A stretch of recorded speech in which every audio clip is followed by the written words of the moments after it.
예의 본질. 인방이 예의 근본이 무엇냐고 물었다. 공자가 말했다. 대단하다. 너의 질문이여. 예는 사치보다는 차라리 검소한 것이 낫고 상례는 대충 절차를 밟아 지나가기보다는 차라리 슬픈 것이 있는 것이 낫다. 예는 공자가 생각하는 이상 사회의 중심축입니다. 예가 살아있고 구동되고 있는 세상이 공자가 꿈꾸는 질서의 세상입니다. 세상의 모든 사람들이 자신의 분수를 알고 그 분수에 맞는 예를 행할 때 대동사회가 만들어진다고 생각했습니다.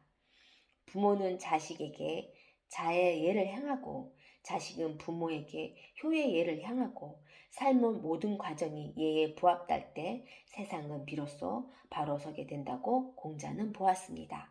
그런데 예의 기본 정신을 망각하고 무늬만 예를 행하는 사람을 공자는 비판했습니다. 인방은 당시 귀족이었습니다. 그게 예의 근본에 대해 물었을 때 공자는 그의 질문에 대단하다고 칭찬했습니다.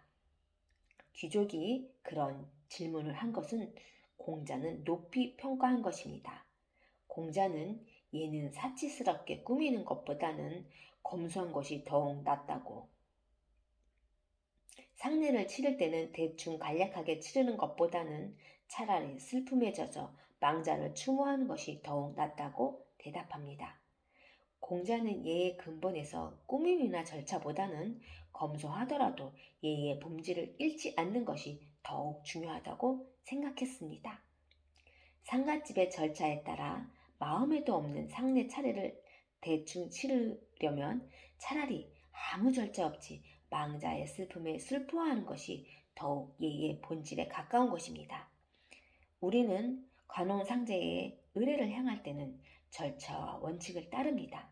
그러나 그런 절차와 수식보다는 예의 본질을 기억해야 합니다.